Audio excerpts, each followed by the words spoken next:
Horror talkie ভূতের জগতে সবাইকে স্বাগত। ঘটনা পাঠিয়েছে সঞ্জীব অধিকারী বাঁকুড়া থেকে। তো সন্দীপ যেভাবে আমাকে ঘটনাটি পাঠিয়েছে ঠিক সেইভাবেই তুলে ধরছি তোমাদের সামনে। হাই দাদা, আশা করি শরীর সব ঠিকঠাক এবং আমাদের হরর টকিসের মেম্বাররা খুব ভালো আছে। আজকে যে ঘটনাটি তোমাকে আমি শেয়ার করছি সেই ঘটনাটি আমার শোনা আমার মামার কাছ থেকে। আমি যখন ক্লাস 5-এ পড়তাম তখন আমার মামাকে ছেড়ে আমার মামি চলে যায় এবং মামার মতে মামির মৃত্যুটা একটা কোনো স্বাভাবিক মৃত্যু না। তাই আমি যখন গ্রীষ্মের ছুটিতে যখন আমি ক্লাস 7 বা 6 এমনি হবে তখনকার ওই 6-7-এর গ্রীষ্ম ছুটিতে আমার ঠিক মনে পড়ছে না যে কখনকার গ্রীষ্ম ছুটি। তো ওই 6-7-এর গ্রীষ্ম ছুটিতে আমি যখন গিয়েছিলাম মামার কাছে তখন মামার মুখ থেকেই আমি শুনি যে মামি কিভাবে মামাকে ছেড়ে চলে যায় আর কি। আমার মামার বয়স কারেন্টলি এখন 42। তো যখন মামাকে ছেড়ে মামি চলে যায় তখন মামার বয়স ছিল ওই 34-35 এমনি। তো তখন আমি যেমনটি বললাম যে আমি তখন ওই 5-এ পড়তাম। তো তখন সদ্য মামি বিয়ে হয়েছে। তো হঠাৎ একদিন মামির ধুম জ্বর এলো এবং সেটার জন্য মামা ডাক্তার কবিরাজ দেখানোর কোনো ত্রুটি রাখলো না। তো এই করে মামির জ্বর ওই 2-3 দিনের মধ্যে সব সব স্বাভাবিক আর কি, নর্মাল। কিন্তু কেই তখন জানতো যে মামির এই জ্বর থেকেই মামির আসল মৃত্যুর কারণ শুরু। মামা প্রায়শই খেয়াল করেছিল যে মামি রাত্রেবেলা বিছানা থেকে উঠে দরজা খুলে বাইরে কোথাও একটা যেতেন। মামা মামিকে জিজ্ঞাসা করাতে মামি বলে যে কই, আমি তো বাথরুমে যাই তখন। তো মামা মামির কথা বিশ্বাস করে নেয়। এমনি একটা দিনের কথা, মামি মামাকে বলছে আমি না বাথরুমে যাব, একটু চলো না আজকে আমার সাথে, আমার কেন জানি না আজকে একটু ভয় ভয় লাগছে।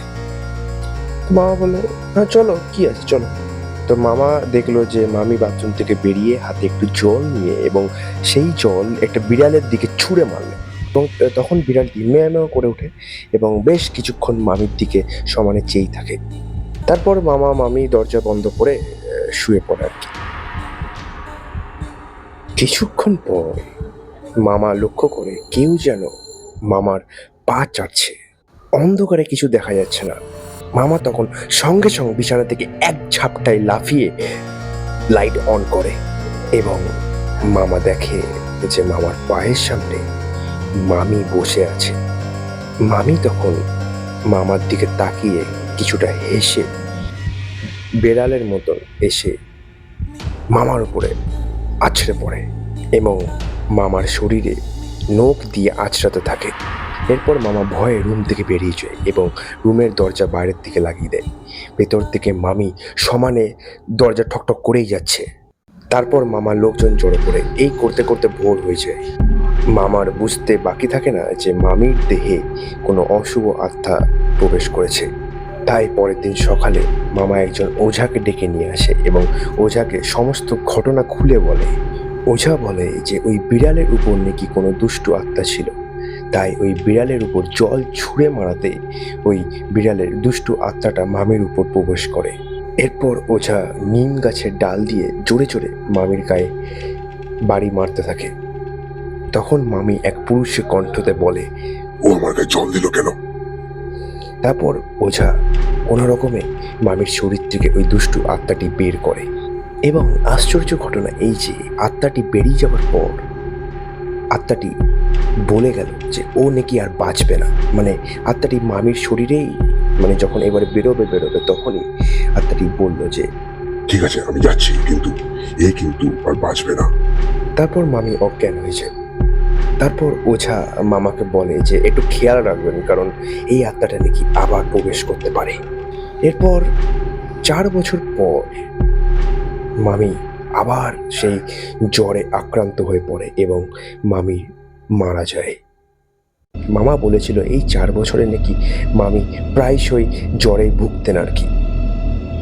তো এই ছিল দাদা ঘটনা। মামার কাছ থেকে যেভাবে আমি ঘটনাটি শুনেছিলাম ঠিক সেভাবেই আমি তোমাকে বললাম। ভালো লাগলে আমাদের হরর টকিজ শুনিও। একটা নেগেটিভ স্পিরিচুয়াল ঘটনা যেগুলো আমরা ছোটবেলা থেকে বা বড় হয়েছেও শুনে গিয়ে থাকি, যে এই চুল, তারপর এই জল ছড়াছড়ি। দেখো, পশুদের মধ্যে কিন্তু একটা নেগেটিভ এনার্জি বিশাল বড় একটা সোর্স ভ্যারি করে, ঠিক আছে? ভূত যে বা আত্মা যে মানুষের মধ্যেই বিরাজ করে তা কিন্তু নয়। কোনো পশুর বা পাখির মধ্যে দিয়েও কিন্তু কোনো আত্মা ভ্যারি করতে পারে আর কি। এটা এই গল্পটা একটা প্রপার প্রমাণ আর কি। যাই হোক, আহ, কেমন লাগলো ঘটনাটি অবশ্যই কমেন্টস করে জানিও। ভালো লাগলে অবশ্যই লাইক করতে ভুলো না এবং হরর টকিজ চ্যানেলকে সাবস্ক্রাইব করতে ভুলো না। এমনি প্রত্যেক রবিবার ঠিক রাত 11টায় হরর টকিজের এপিসোড শোনার জন্য। আর তোমরা সাবস্ক্রাইব করো এবং ঘটনা পাঠাও। ঘটনার কিন্তু স্টক আস্তে আস্তে কমতে আসছে। ঘটনা পাঠাতে গেলে কী করতে হবে? মেল করতে হবে হরর টকিজের মেল ইনবক্সে, দ্যাট ইজ horrortalkies008@gmail.com। এখানে তোমাদের জীবনের সাথে যদি কোনো ঘটনা ঘটে গিয়ে থাকে সেটা নির্দ্বিধায় আমাকে পাঠিয়ে দাও। সেটা আমি অবশ্যই আমাদের হরর টকিজে শেয়ার করবো, বা কারোর কাছ থেকে যদি শুনে গিয়েও থাকো সেটাও পাঠিয়ে দিতে পারো। দেখবে শুধু যেটা আগে কোনো চ্যানেলে না হয়ে গিয়ে থাকে আর কি, বা আগে চ্যানেলে না আপলোড হয়ে গিয়ে থাকে আর কি। তো এই ছিল আজকের এপিসোড। দেখা হচ্ছে পরের রবিবার ঠিক রাত 11টায়। শুনতে ভুলো না হরর টকিজ।